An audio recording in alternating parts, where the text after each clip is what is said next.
What if everything you believed about their fairy tale love story was a lie? That's the kind of question that stops people in their tracks. That uncomfortable itch in the back of your mind when a picture-perfect relationship starts to crack and then shatter right before your eyes. But this wasn't just any couple. This wasn't just a Hollywood romance gone wrong. Before we continue, please hit the like button, subscribe to the channel, and turn on the notification bell for updates. This was Prince Harry and Meghan Markle, the Duke and Duchess of Sussex, the runaway royals, the rebel couple who challenged the crown. And now, the story is spiraling into something darker, something more twisted than anyone expected. Because this time, it's not just about media pressure, or royal protocol, or even family feuds. It's about betrayal. It's about blackmail. And it's about a secret so explosive, Harry couldn't stay silent any longer. Let's be real. We've all watched their love story unfold like a scripted drama, complete with worldwide interviews, glittering red carpets, tell-all documentaries, and tabloid chaos.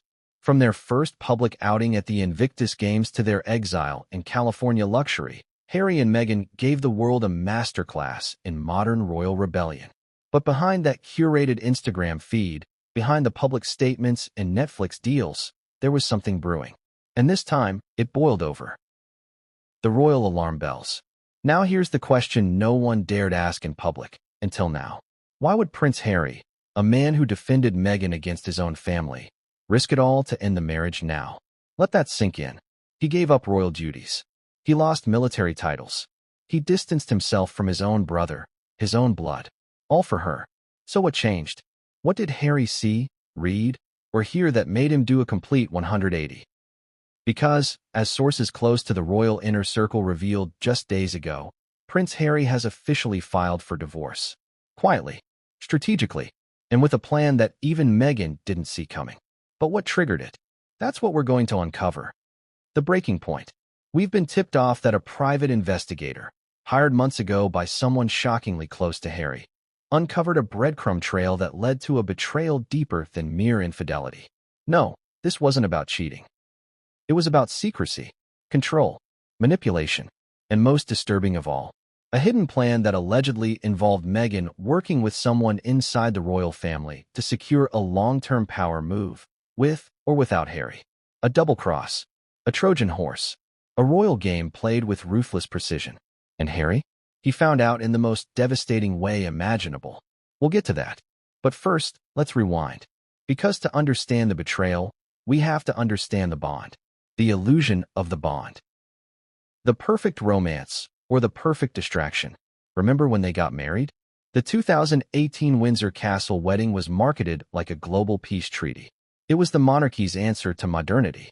A biracial American actress walking down the aisle with gospel choirs and royal tiaras. It felt like a fresh start for the firm. The media devoured it. The public bought it. And Harry? He seemed happy. Truly. He smiled in a way that looked free. Finally unchained from the grief of his mother's death. Finally choosing his own path. But what if he wasn't the one in control? What if the very relationship he thought was saving him was actually isolating him? Slowly, strategically, completely. Meghan wasn't just entering the royal world. She was reconstructing it around her. And Harry, emotional, vulnerable, desperate for escape, became the perfect tool. Sound harsh? Maybe. But stick with me. Because the more we peel back this story, the more one thing becomes painfully clear. Someone was always playing the long game. And it wasn't Harry. The game of masks. Let's pause here. Ask yourself, have you ever been in a relationship where things felt too perfect? Where someone always knew exactly what to say, what to wear, how to react? It's almost hypnotic. Until it's not. Because eventually, patterns break. People slip up. The mask falls. And when it did in this case. When Meghan's mask cracked, even slightly, Harry didn't just see a different woman. He saw everything. There were whispers about a letter, about an email chain, about a covert recording passed to a third party. And more importantly, there were witnesses. People Harry trusted, until they started vanishing. A longtime bodyguard replaced overnight. An old friend suddenly blocked. Even a palace staffer allegedly threatened into silence. It's like a thriller, right? But this isn't fiction. This is Buckingham Palace meets Gone Girl.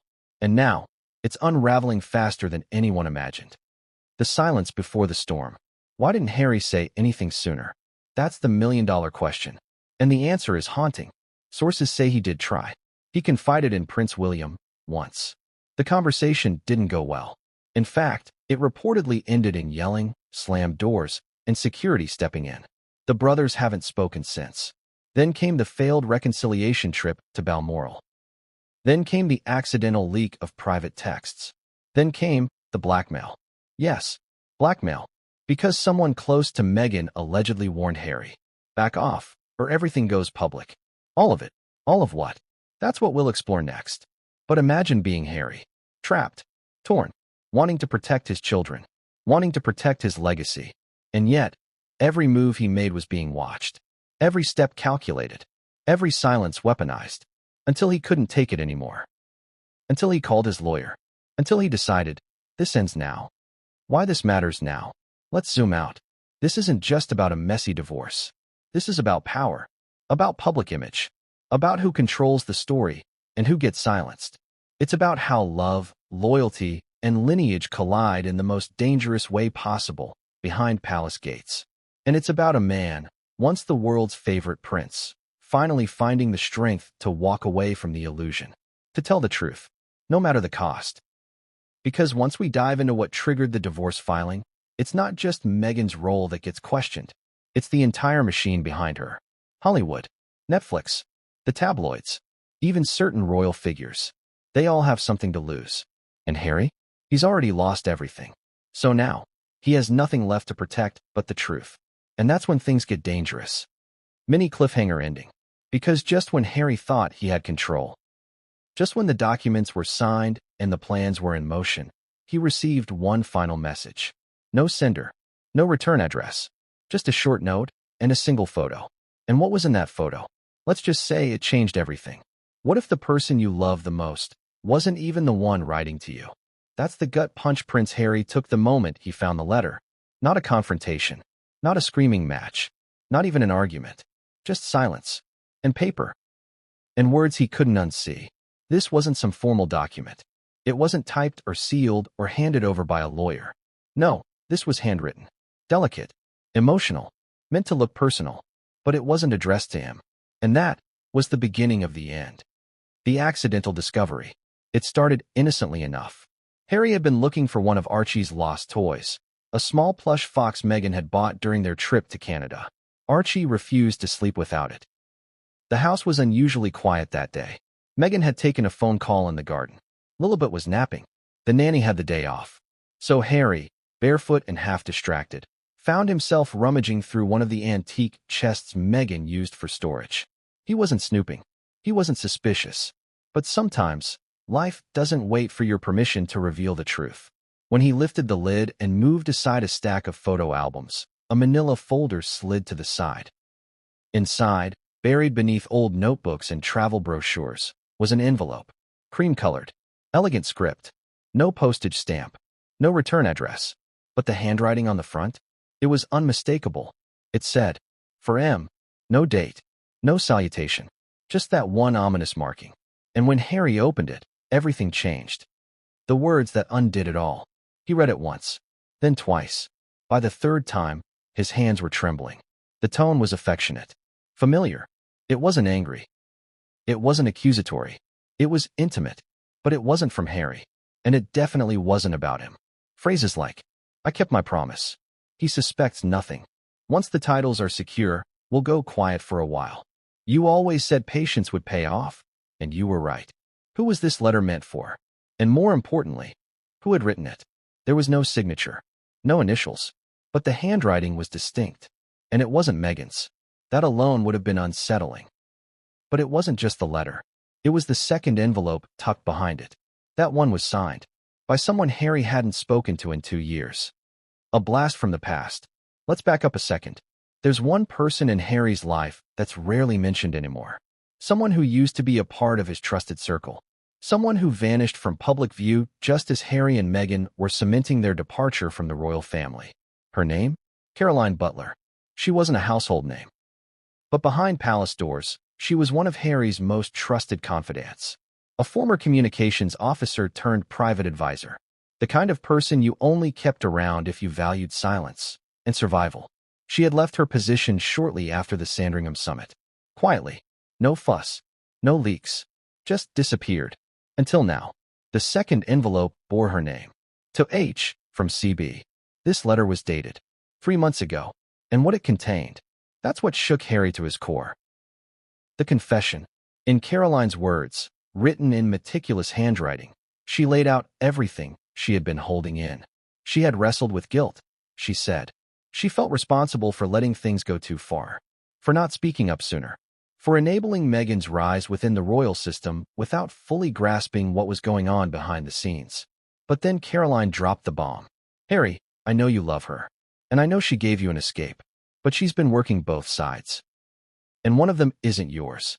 She explained how she had discovered encrypted communications between Meghan and a high-level royal aide, how there were meetings held in private, outside protocol, how she was told to stand down when she asked questions. And then this line. The letter you just read was intercepted. It wasn't supposed to stay in the house. It was supposed to disappear. But I left it there, on purpose. Because you needed to see it. You needed to know. Harry stopped reading. His world wasn't just cracking anymore. It was collapsing. Who was the letter really from? That's the question that's haunted Harry since that moment. And no, the public doesn't know yet. But according to insiders close to the Sussex household, Harry ran the handwriting through a private verification specialist, someone he trusted, someone not connected to Buckingham Palace. The results? The letter was written by someone with high-level access. Someone from inside the palace communications wing. Someone Harry once called family. The betrayal wasn't just emotional. It was orchestrated. Which brings us to a terrifying realization. Meghan had allegedly been coordinating a quiet campaign to ensure long-term influence within the monarchy, with or without Harry's participation. And the letter proved it. But what's worse, it also suggested he wasn't the only one being manipulated. The confrontation that never happened. Here's where things get even more bizarre. Did Harry confront Meghan after finding the letter? No, he didn't say a word. Not that day, not the next, not even a week later. Why? Because Harry knew that the moment he revealed what he'd found, the game would change. He needed to move carefully, strategically. He started watching, listening, taking notes. And what he discovered in the days that followed was even more damning than the letter itself. Conversations that ended when he entered the room. Phone calls that switched to private mode when he approached. Encrypted apps. Private bank transfers. Strange visitors. The house he thought was a sanctuary had become a stage. And he wasn't writing the script anymore. Trust, twisted. Let's pause. Imagine discovering your entire relationship might have been built on leverage, not love. Not drama for tabloids, but a game of control. Ask yourself, if you were Prince Harry, betrayed, isolated, but a public figure watched by millions, how would you move? Would you go public? Would you stay silent? Would you pretend until you had the upper hand? Because that's what Harry did. He played along, smiled in public, posted family photos, appeared beside Meghan at charity events. But behind the scenes, he was planning his exit. Why the letter was left behind. One theory keeps circling among royal watchers. Caroline Butler didn't just leave the letter as a warning. She left it as a trigger, a way to force Harry to look closer, to test his loyalty, to make him choose. And he did. He chose to find the truth. And now he's choosing freedom. The letter wasn't just paper. It was a map, a confession, a bomb, and it exploded everything. Final line, the twist that changed everything. But just when Harry thought he had pieced it all together, he got a second letter. Same handwriting, same cream envelope, no return address. But this one? It was addressed to someone else entirely. And the name on that envelope? It wasn't his. It wasn't Meghan's. It was Archie's. What if the truth was never spoken out loud, because it was already written down? That was the question pounding in Harry's head the night after he saw the second envelope. Addressed to Archie, a child, a name that should never appear on secret correspondence. Sleep didn't come easily after that. Not because Harry was afraid. He'd lived with fear his entire life. But because something worse had settled in. Clarity. The kind that arrives when denial finally runs out of excuses. He didn't open the envelope addressed to Archie. Not yet. Some lines aren't crossed lightly. Some truths need preparation. Instead, Harry did what he'd learned to do growing up under constant scrutiny. He gathered information, quietly, methodically, and that led him to the diary. The name that wouldn't go away. Caroline Butler's letter had mentioned it almost in passing. A record, she called it. Notes, she said. Insurance, she hinted. At first, Harry assumed she meant emails. Or internal memos. Or maybe recordings. He was wrong. What Caroline had been referring to was something far more dangerous. A diary. Not Meghan's. Not Harry's. A palace staffer's. And not just any staffer. Someone who had been present for nearly everything. Before the wedding, during the transition, and in the tense months leading up to the royal exit. Someone whose job required silence, and whose conscience eventually refused to comply. The staffer everyone trusted.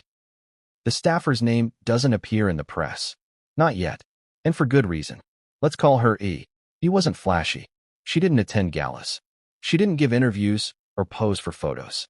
She was logistics, scheduling, coordination. She was the one who knew where everyone was supposed to be and when.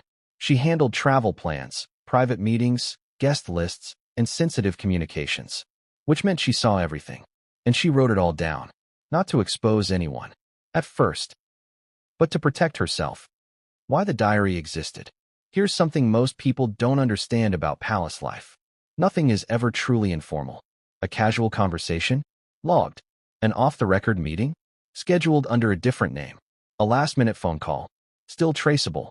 He had been trained to document, to record, to protect the institution from chaos. But once Meghan entered the picture, things changed. The requests became irregular. Meetings that weren't logged. Calls routed through third parties. Messages sent verbally with instructions not to write anything down. That's when he started writing more, not less. She kept a leather-bound notebook in her bag. Nothing digital. No cloud backups. Just pen and paper. Dates. Times. Names. Impressions. At first, it was routine. Then it became alarming. The first red flag. According to the diary's earliest entries, the shift happened about 6 months into Meghan's integration into royal life. There was a meeting, unofficial, held in a side room that wasn't typically used for briefings. Meghan was there. A senior communications aide was there. Harry was not. He noted the absence. She also noted the phrase Meghan allegedly used when asked whether Harry would be joining. No, this is better without him. That sentence alone might not mean much, but he underlined it. Twice. Patterns emerging. As the weeks passed, the diary entries became more detailed. Meetings scheduled during Harry's engagements. Calls taken late at night, away from shared spaces. Instructions to reroute press narratives without consulting Harry's team. He didn't interpret these actions at first. She simply recorded them. But the tone of the diary changed. The writing became tighter, more urgent.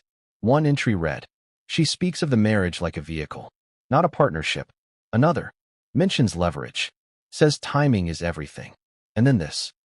"If he hesitates, pressure will be applied externally." That line chilled Harry when he read it. Because suddenly, so many things made sense. The illusion of unity. Publicly, Harry and Meghan were presented as inseparable, united, defiant, in love against the world. But behind closed doors, the diary suggested something else entirely. It described moments where Meghan allegedly framed decisions as necessary sacrifices, with Harry as the sacrifice. Harry's relationships with family members were obstacles. Royal protocols were tools. Media backlash was useful. He wrote, "She understands outrage. She knows how to provoke it and how to redirect it." That wasn't admiration. It was fear. The turning point entry. Every diary has a moment where things shift from observation to alarm. For E, it happened the day after a private argument between Harry and Meghan, one that never reached the tabloids. Harry had questioned a press leak. Meghan denied involvement. The argument ended unresolved. Later that evening, he documented a phone call. Meghan, speaking calmly, said, "He'll come around. They always do." He didn't know who they were, but she circled the word always. Why Harry was never supposed to see it. The diary was never meant for Harry. It was meant as protection, insurance against blame, a silent witness in case he ever became the fall person.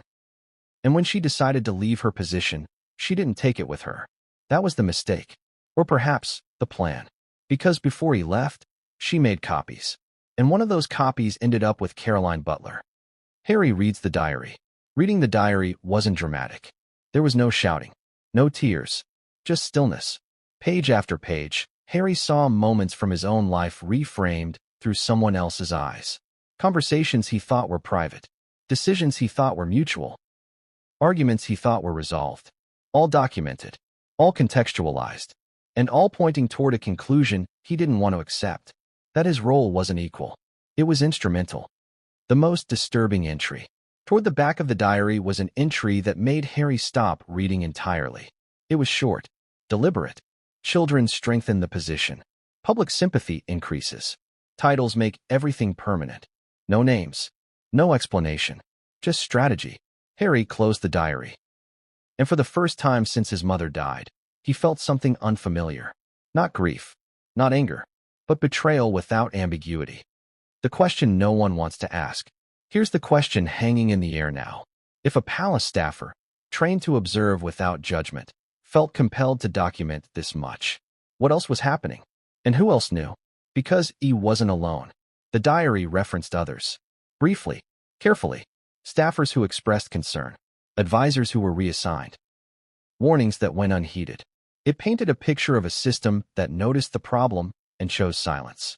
Until it couldn't anymore. Harry's next move. Harry didn't confront Meghan. Again, he didn't contact the palace. He didn't leak the diary. Instead, he did something unexpected.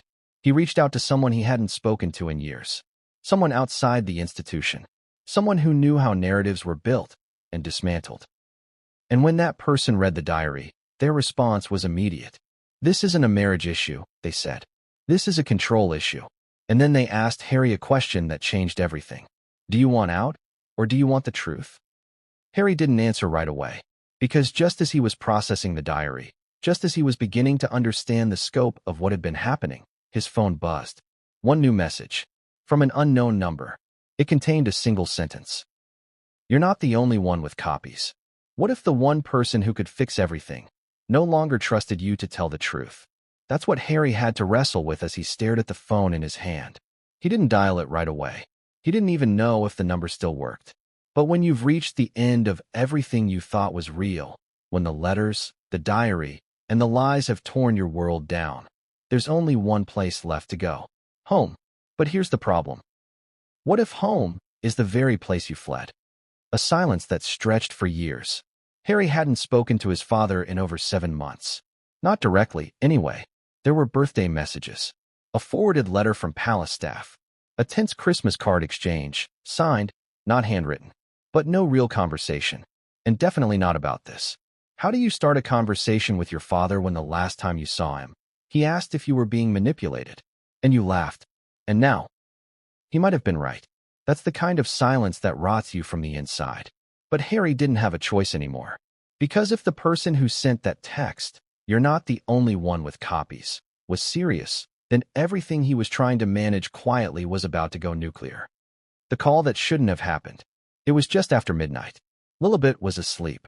Meghan was out for a last-minute strategy session. Her words, not his. Harry stood in the hallway, pacing. The diary sat open on the desk behind him. The letters were locked in the safe. His heart was racing. He dialed the number.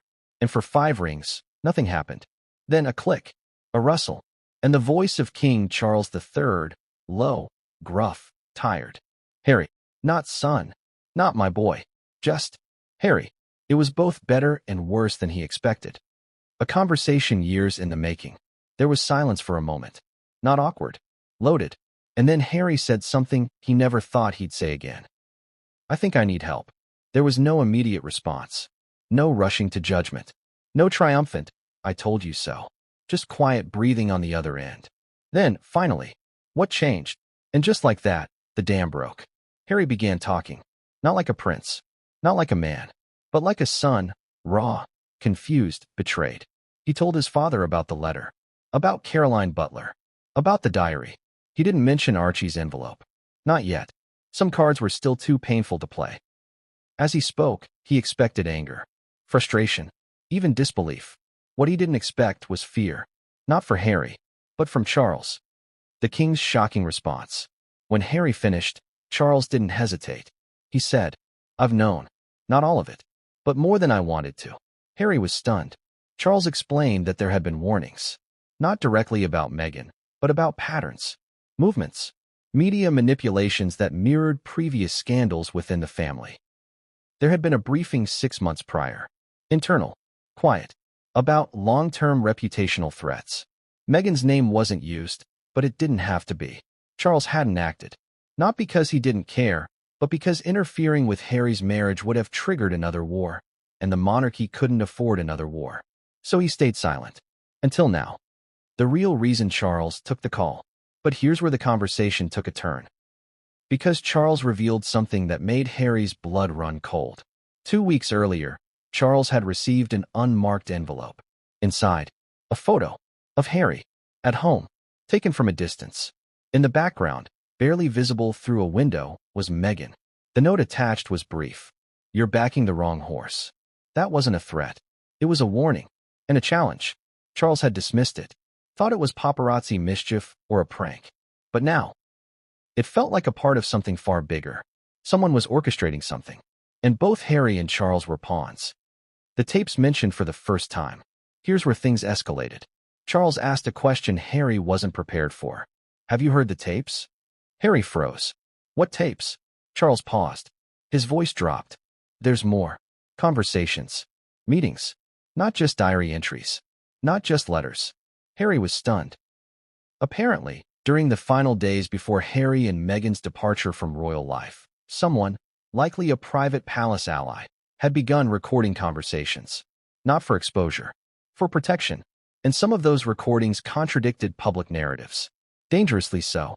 And worse, someone was offering them for sale. A race against exposure. Charles had been approached through a third-party media contact. A collector claiming to possess over 9 hours of recordings involving Meghan, aides, and off-the-record strategists. None of it had gone public yet, but Charles believed it was only a matter of time. Harry demanded details, but the trail was already cold. The only thing Charles had managed to secure was a partial transcript. A single page. And on that page, Meghan's voice. Clear, controlled, calculating. Harry can't know. Not yet. If he knows, everything falls apart. The date on the recording? 3 months before they left for California. The moment Harry broke. That was it. The switch flipped. Harry wasn't angry. He was hollow. Everything, the letter, the diary, the recordings, was pointing in the same direction. This wasn't just emotional betrayal. This was structural. Planned. Like a chess match he didn't realize he was playing until the king had already been cornered. Charles spoke again. "I'm not calling as king. I'm calling as your father. Come home. Just for a while. We need to regroup." Harry didn't answer right away. He looked around his house. The life he'd built. The life he thought he chose. And all he saw were shadows. But the conversation wasn't private. Just as Harry was preparing to say something, anything, the line clicked. A beep. A tone. A disruption. Charles stopped talking. Harry froze. They'd been monitored. Somehow, someway, someone had intercepted the call. And within seconds, the line went dead. 3 hours later, Harry received a package. No note. No return address. Inside, a USB drive. And a post-it. One word. Play. What if your love story was never yours to begin with, but part of someone else's script? That's the brutal question that kept echoing in Harry's head the moment he plugged in the USB. The contents? Shocking. But what it unlocked was far worse. Because what Harry found wasn't just proof of surveillance or betrayal. It was something far more strategic. It was content. Content that painted a version of his life, a version of his marriage that he didn't recognize anymore. And all roads led to one name. Netflix, the platform that had launched their narrative, might have also bought their silence. But at what cost? The beginning of the Hollywood deal. Let's rewind. When Harry and Meghan signed the multi-million-dollar deal with Netflix back in 2020, it was touted as a bold step forward. A move toward financial independence.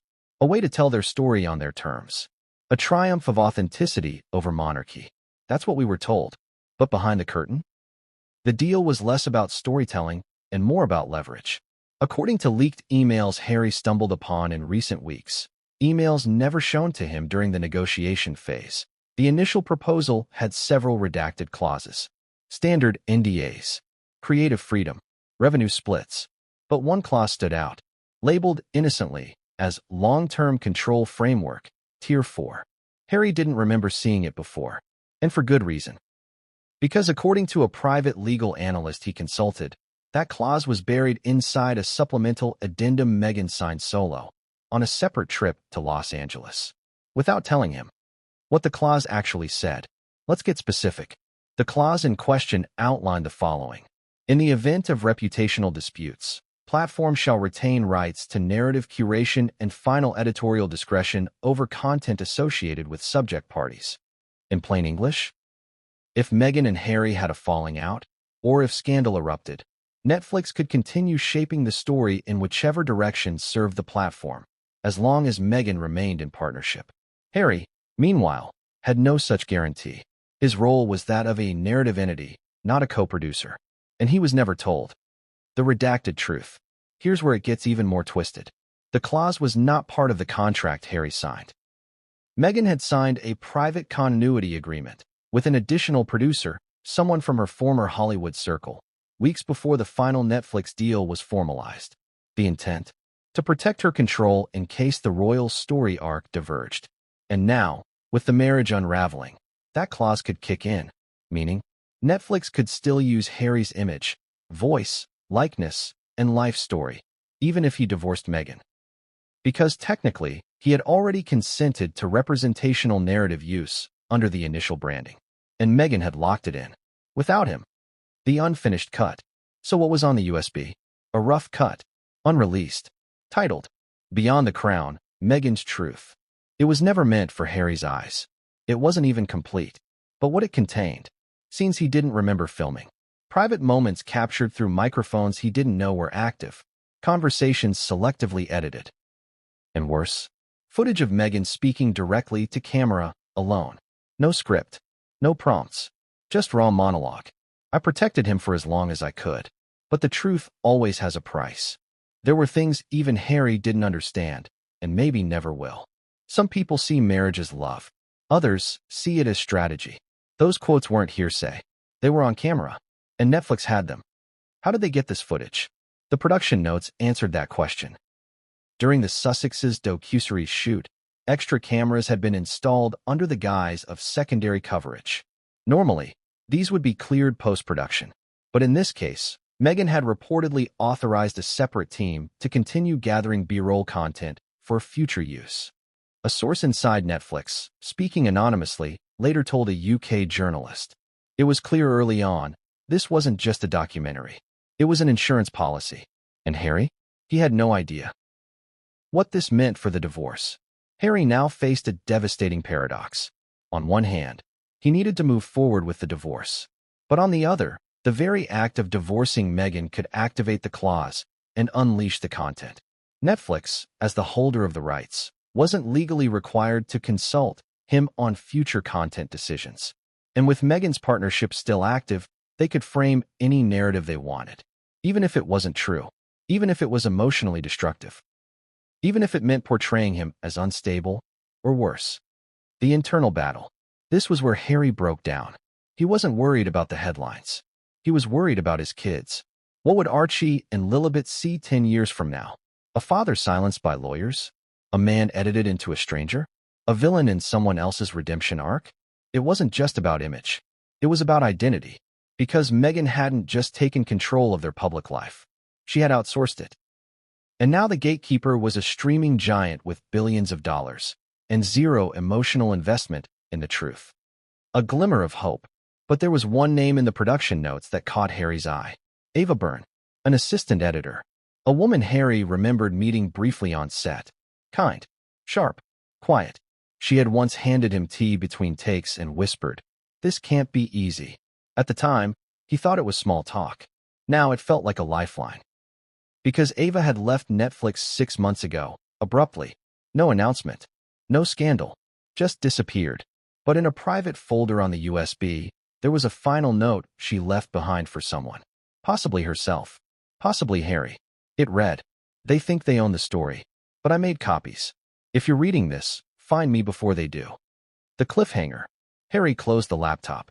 His hands were shaking. Netflix wasn't just a deal anymore. It was a weapon. And someone inside the machine might be the only one who could help him disarm it.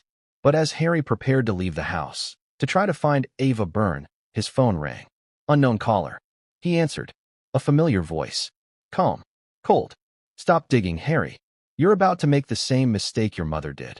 What if the person who promised to protect you was having drinks with your enemies behind your back? Harry didn't sleep that night. Not after the USB. Not after the call. And especially not after those final words echoed through the phone. You're about to make the same mistake your mother did. It wasn't just a threat. It was a warning. A loaded, deliberate message, referencing the very tragedy that had shaped his entire life. But who was behind it? And how did they know what Harry was doing? The answer would arrive the next day, wrapped in the concrete jungle of New York City, at a place where power moves are made over cocktails and whispers. And Meghan had been there. Alone. A trip that was never logged. 3 weeks earlier, Meghan had flown to New York for what she described as a women's empowerment summit. There were photo ops, panels, a speech, all standard stuff. At least, that's what Harry believed. Until he checked the private flight manifest. Not the one given to the press. The real one. The one that showed Meghan arrived a full day earlier than reported. And that she had attended an unlisted dinner event at the Carlisle Hotel. With someone who should never have been in the same room as her. Enter Rupert Maddox.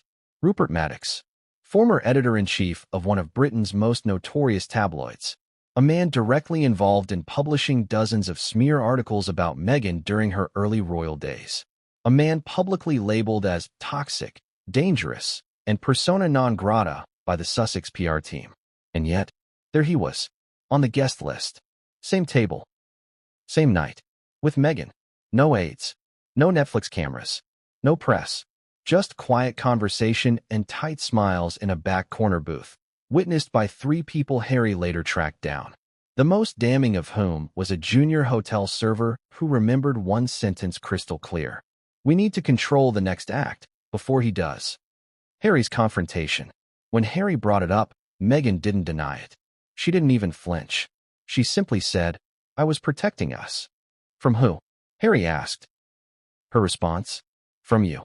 That single sentence hit him harder than any headline ever could, because it was the first time she said it out loud, that she no longer trusted him to lead the narrative, that she had started making moves without him, and worst of all, that she wasn't sorry.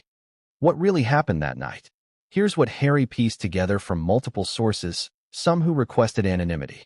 The New York summit was a cover. The real meeting was between Meghan and a circle of media fixers, some from London, some from LA, who specialized in narrative repositioning. In other words, they clean up messy stories and reframe villains as victims. Maddox wasn't there by accident. He was there to offer a deal. His platform would stop the quiet smear campaign against Meghan if she agreed to provide exclusive leaks about the coming divorce. Nothing too raw, nothing scandalous, just curated emotion, selective pain, carefully crafted heartbreak, a PR goldmine. And the most disturbing part? Meghan agreed. The spy in their circle. But there was a problem Meghan didn't anticipate. Someone in that meeting wasn't loyal. Someone recorded a portion of the conversation. And guess who they sent it to? Caroline Butler. Yes, her. The same woman who left Harry the original letter. The same woman who had fled the palace under a cloud of secrets. She'd been monitoring things quietly from the shadows. And now, she handed Harry a 5-minute audio clip that crushed whatever faith he had left. On it, Meghan's voice, calm and confident. Once the narrative's out, he'll have to stay quiet. If he speaks, he looks bitter. If he doesn't, I control the sympathy. And then, laughter. From Maddox. From the media strategist. From Meghan. Real. Unfiltered. Cold. A call to Buckingham. Harry had enough. He picked up the phone and called Buckingham Palace. Not to beg, not to return, but to warn them. Something's coming, he said. And it's worse than we thought. The palace ate on the other and didn't seem surprised. We've been preparing, she said. For what? For Meghan's solo memoir, she replied. Harry froze. That hadn't even been announced yet. But it was real. Already in the editing phase. Already titled. Already backed by a major publisher. And leaked to select royal insiders. And the worst part? According to whispers from palace moles, The book was written entirely without Harry's input, but featured him on every page. The manuscript excerpt. Somehow, Harry got his hands on a few pages. It wasn't easy. It wasn't legal, but it was necessary. And what he read, pure character assassination. Not overt, not angry, just sly, painfully specific, emotionally manipulative. Fiction dressed up as truth. There were stories twisted out of context. Private arguments reimagined as abuse. Moments of insecurity rewritten as instability. Harry's love for his children warped into obsession. His distancing from the monarchy framed as emotional collapse. And Meghan? Presented as the wounded heroine, the misunderstood partner, the brave survivor. It was propaganda wrapped in empathy. And once it was published, he wouldn't be able to take it back. The clock is ticking. This wasn't just about reputation anymore. This was about legacy. Harry knew that once the book dropped, the Netflix clause would activate again. Content would surge. Documentaries, podcasts, tearful interviews, clickbait headlines. All of it packaged as Meghan's truth. And all of it shaping how history would remember Harry. Not as a man, not as a father, not as a prince, but as a cautionary tale. Ava Byrne resurfaces. Just when Harry thought the walls were closing in, he got a message from an encrypted account. I saw what they're doing. I have footage. I have proof. I can help. It was Ava Byrne, the former Netflix editor who had warned him through the USB. She was in hiding now, after resigning suddenly and being hit with a corporate gag order. But she had backups, original recordings, unedited footage, private interviews Meghan never expected to surface. And she was ready to leak them, under one condition. Tell me you're ready to expose the whole machine. The cliffhanger. Harry typed out his reply, paused, then deleted it. Because just before he could hit send, another message arrived. From an anonymous number. Just 2 words. Too late. And attached was a video. Of Archie. What if your greatest ally was only helping you? To keep you from seeing what he knew all along. That thought echoed in Harry's mind like a slow drip in a silent room. He watched the video of Archie over and over again. It wasn't threatening. Not explicitly. But it was intimate. Too intimate. A clip taken from inside the backyard. Lilibet's tiny voice giggling in the background. Harry's own voice. Faint. Calling for the children to come in for dinner. This wasn't paparazzi footage. This was filmed by someone who had been inside. Someone trusted. Someone with access. And only one name fit all the criteria. Tyler Perry. The man who had offered them refuge when the world turned on them. The friend who gave them security, a mansion, and media cover when they were at their most vulnerable. But now, Harry had to ask the unthinkable. What if Tyler knew more than he let on? The sanctuary that wasn't. Back in 2020, when Harry and Meghan left the UK, they found themselves at a crossroads. Homeless in a metaphorical sense. Targeted by the press. Emotionally exiled. And then came the call from Tyler Perry. A home in Beverly Hills. Security detail. Discretion guaranteed. It felt like salvation. But what Harry didn't know then, and what he was now beginning to understand, was that everything came with a price. Even kindness. Even sanctuary. The unexpected visit. Harry drove to Tyler Perry's estate unannounced. No cameras. No aides. No security. Just him, a hoodie, sunglasses, and a copy of the footage on a flash drive. Tyler met him at the door. The moment their eyes met, Harry knew. There was no denial. No confusion. Just guilt. They sat down in Tyler's sprawling sunroom, far from any microphones, and Harry laid the drive on the table. Do you recognize this? He asked. Tyler didn't answer right away. He just stared at the device like it was radioactive. Then he nodded, slowly, and what followed next would flip Harry's entire reality on its head. The confession begins. I should have told you earlier, Tyler began. His voice was low, broken, nothing like the powerful media mogul the public knew. He confessed that during Meghan and Harry's stay at his home, he was approached by someone representing a private intelligence firm. They offered a deal. Not money, not bribes, just information.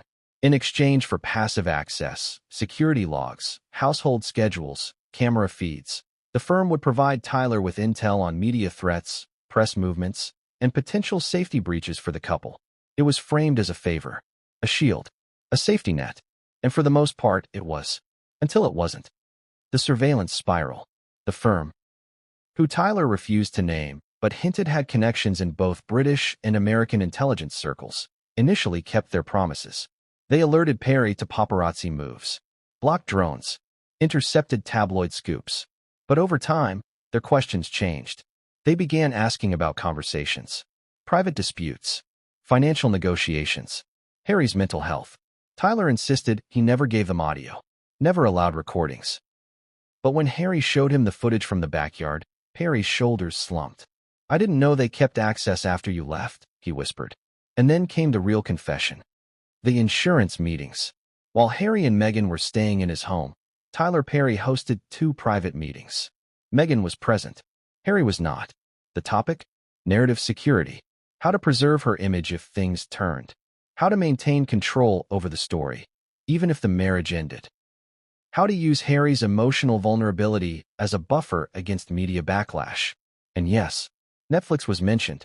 So were several tabloid editors. And so was Rupert Maddox, the very same Maddox Meghan later met in New York. Harry's mouth went dry. "You were part of this." Tyler didn't flinch. "No," he said. "I was a witness. And I kept records." The hidden recordings. Tyler opened a drawer. Inside were 3 USB drives. One labeled Session 1. Another Session 2. The third, Contingency. "I kept these," Tyler said, "in case it got out of hand." Harry took the drives. He didn't ask for permission. Tyler didn't offer any. It was understood. But as Harry turned to leave, Tyler said one last thing. "There's more. Someone else is involved. Someone close to your mother. A ghost from Diana's past." Tyler wouldn't say the name. Not directly.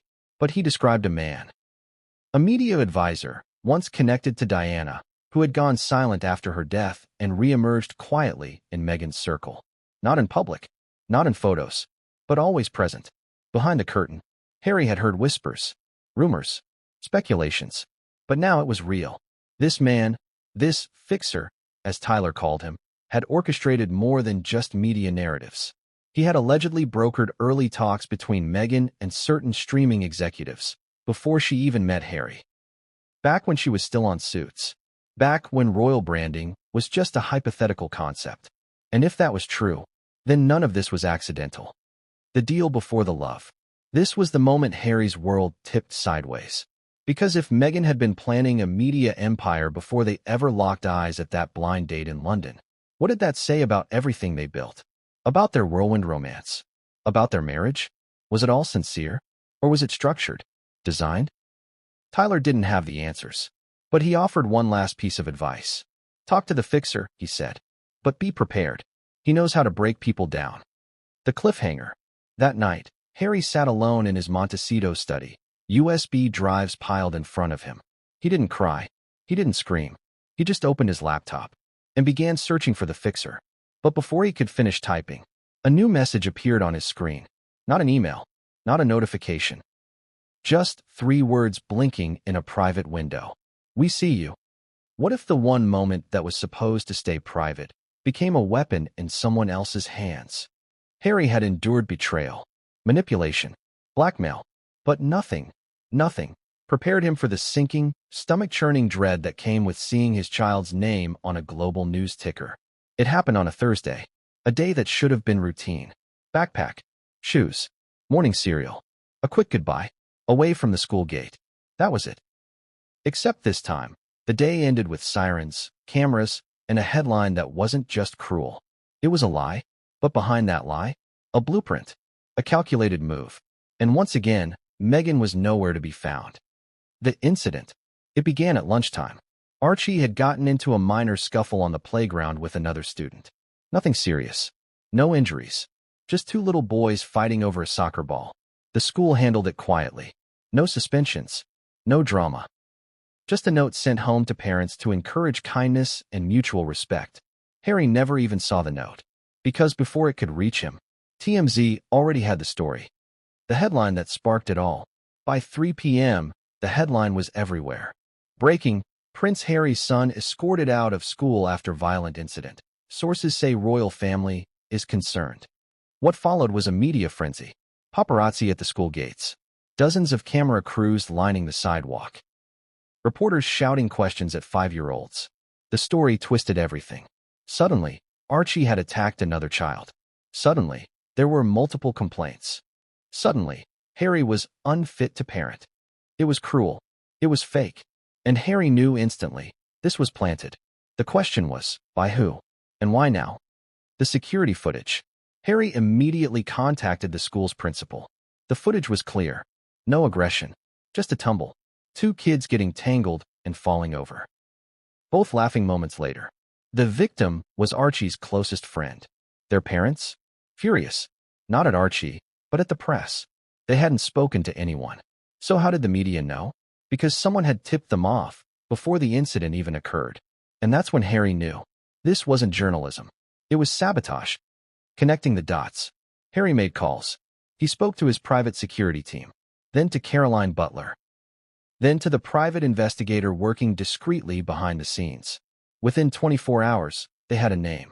Devin Lang, a freelance PR fixer known in LA for pushing scandalous stories to tabloids to create artificial outrage, usually just before a public relations pivot.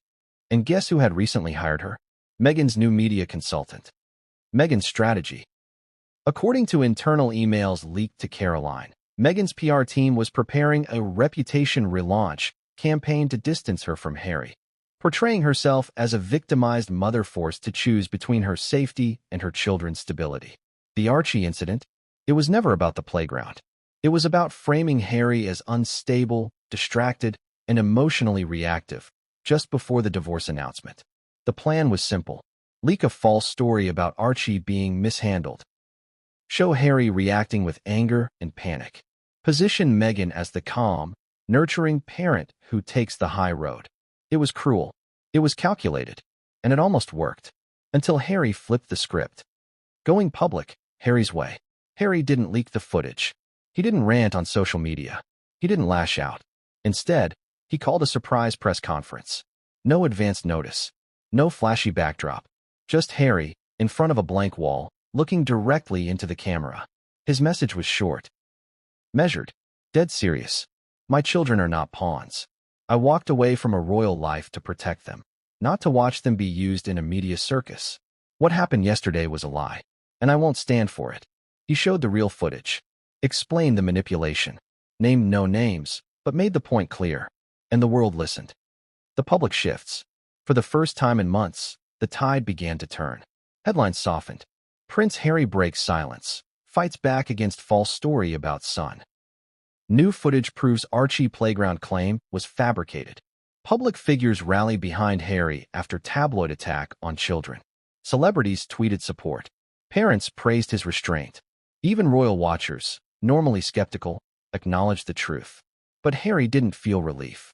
Because the moment the press conference ended, his phone rang. The other parent. The caller ID was blocked. The voice? A whisper. A woman.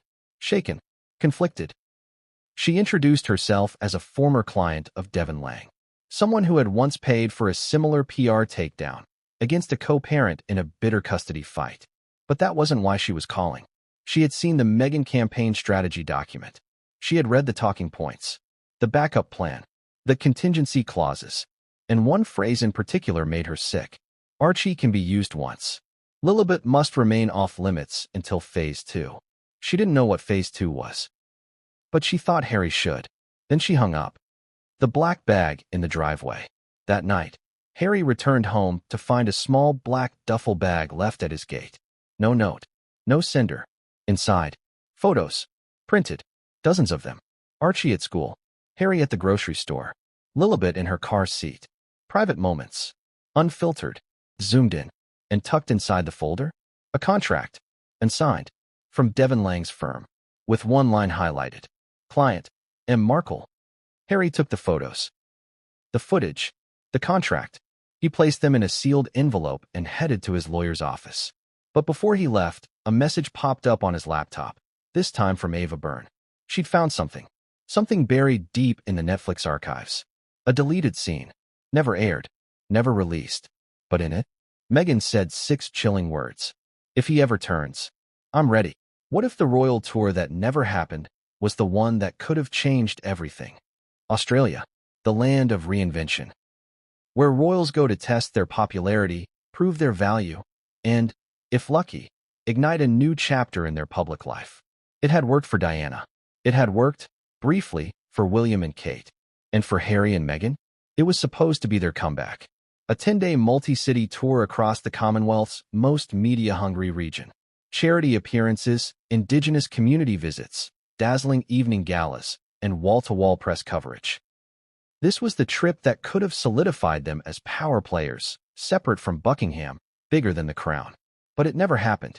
Why? That's the mystery no one ever really solved. Until now. The official story. In 2024, the Sussexes quietly canceled their planned Australia tour. The official reason? Scheduling conflicts and ongoing global commitments. But the truth was far more sinister. Because behind the scenes, an entire machine had been mobilized to prevent that tour from ever taking place. And according to leaked government emails, Meghan was at the center of it. The Whisper campaign. It started with a single message, sent from an anonymous diplomatic aide in Canberra to a top UK Foreign Office liaison. Subject line: Concerns re. Sussex tour. The message warned of potential complications. Not logistical ones. Political ones. The aide reported that multiple local charities had pulled out of hosting Meghan due to unresolved ethical concerns. Sponsors were hesitating. Security teams were requesting last-minute protocol changes. Why? Because rumors were spreading. Rumors that Meghan had been negotiating private brand deals to coincide with the tour, using her royal status as leverage. Deals that would have funneled profit into a private LLC, not their non-profit foundation. And worse, Harry didn't know. The secret emails.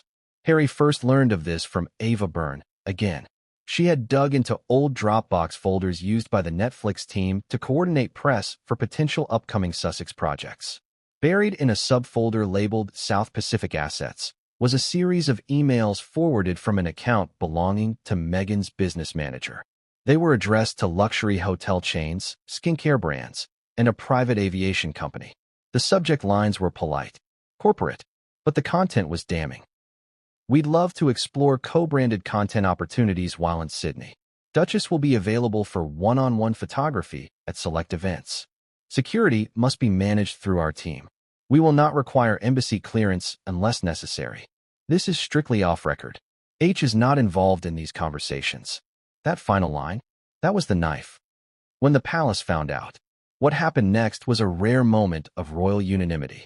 Even Charles and William, at odds over Harry's choices for years, agreed. This tour had to be shut down. It wasn't just about protocol. It was about precedent. If Meghan successfully pulled off a monetized royal tour without palace oversight, the monarchy's brand was at risk. The crown could survive scandal. It could survive exile. But it couldn't survive imitation. So, the UK government, at the palace's subtle insistence, pulled the plug. Australia's diplomatic team leaked concerns to international press behind closed doors. Event sponsors quietly dropped out. Visas became delayed. Hotel bookings lost. And within a week, the tour vanished from the schedule. Meghan blamed the Foreign Office. Harry never knew the full story until now. The phone call that changed everything. Harry confronted Meghan. It didn't go well. He asked about the brand deals. She dodged. He pressed harder. She snapped. You never asked how we were going to pay for this life, she said. Harry felt it like a slap. Because that was the first time she said it out loud. That he was the product. That everything, the interviews, the appearances, the speeches, was part of a business strategy. And when he asked why she'd kept him in the dark about the deals, she said, because you would have ruined it. Australia's internal memo leaks. Weeks later, a document surfaced. An internal Australian diplomatic memo titled Royal Protocol Breach, Unauthorized Commercial Negotiations, M. Markle. The document outlined unregistered negotiations between Meghan and 3 Australian brands. An attempt to lease a private property in Byron Bay for undisclosed media purposes. A back-channel communication between Meghan's rep and a U.S. tabloid editor promising exclusive access in exchange for positive spin coverage. This was the final straw for the Foreign Office. Meghan's visit had not only crossed ethical lines, it had risked international embarrassment. And yet, somehow, the scandal never made headlines. Why? Because someone paid to bury it. The PR firewall. Enter Devon Lang. The same fixer who planted the Archie school story. The same woman tied to Meghan's divorce playbook. She had been dispatched weeks before the Australia tour was cancelled. Her mission? Why silence? According to anonymous sources in Sydney, several editors and producers received exclusive